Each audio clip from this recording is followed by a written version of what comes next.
on to the last topic. The NFL lockout has happened. Now, this is obviously near and dear to our heart because we're Americans, and this is what we watch, and it's, and we're fucked. Yeah. Now, if it's anything, a lot of you guys probably, well, I recognize because I'm a little bit older and crustier than George and Jimmy, but this happened back in 1987 where they eventually, they couldn't get things handled or settled, and then they had to bring in scat players, which was a fucking train wreck. Although it ended up being pretty good because the Washington Redskins won the Super Bowl. Thanks, dude. Okay. So anyway, that's what we're hoping will not happen.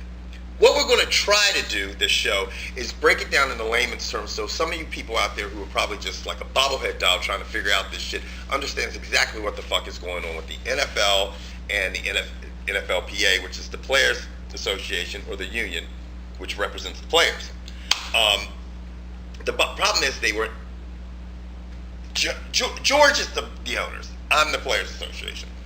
I'm like, look, y'all motherfuckers are talking about y'all not making any money. Y'all need to make some more money. We got $9 million sitting right here between both. $9 billion, yeah. $9 billion. If it's me and George, it would be $9. But $9 billion. That might be a little high. Okay. And if you guys are saying you're losing all that fucking money, I'm going to get my attorney who's representing me, or the union, Jimmy Goldsmith. Jimmy Goldsmith, to find for you to provide financial records. And see, me being the owners, I don't particularly want to do that because I've probably taken losses where I'm not supposed to take losses, or I'm moving money somewhere else, or I got a contract that my players don't know about. Because let's face it, how many of y'all know that the product of the league is Coke, right? That's NFL's soda, but. And Lawrence Taylor's a good example of that. Jerry Jones signed a deal with Pepsi. So when you go to Dallas Stadium and all the cameras hit, you don't see any signs about Pepsi. But when you walk through the concourse and all that, Pepsi. You get your Pepsi product in a Coke cup. Mm-hmm. So he went and signed his own deal with Pepsi. Right. If I'm a player, I'd like to know that. How much money are you getting from Pepsi? Right. I'm playing for you. Why am I not getting any money from Pepsi? Things like that. And I'm sure a lot of owners are doing similar things. Do I fault the owners for doing it? No. But don't sit there and cry wolf about, I'm losing money. Show me where you're fucking losing money. And this is what the players are pissed off at. The owners are saying, okay, the NFLPA has said they've asked for financial statements. The owners have given them financial statements, but the way it's broken down is basically they give them statements that said, this is what all the teams profited, okay? And this are the teams that lost money.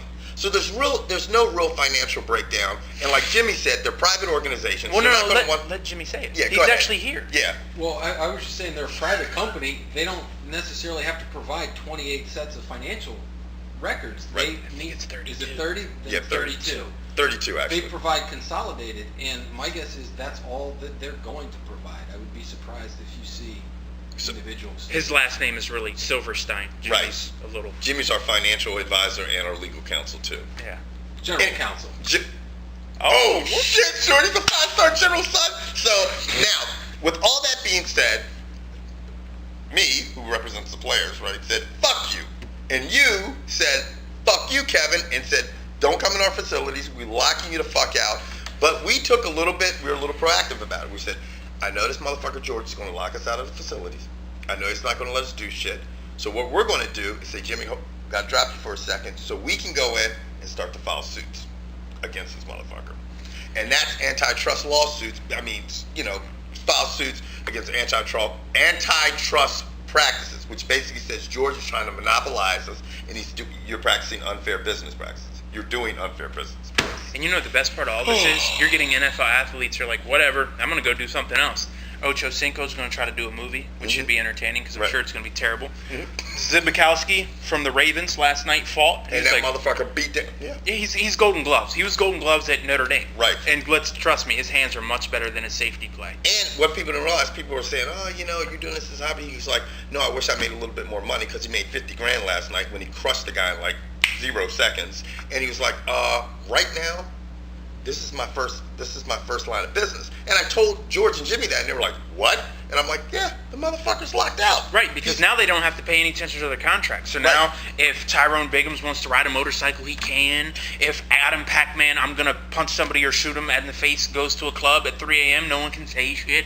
If Chauncey White wants to make people wait outside of his house for an hour, and That Right. shit happens. Anyway, this show is probably close to 40 minutes, and James is going to cut you. So, Yes. with that said, We're I out. We'll think catch you guys next week. covered a lot. Bye-bye. Jimmy, Jones and Shogun this week. later. Sign up for your brackets. That's all he can say is later. That was his Later. big Peace. shit. Out. I'm sorry.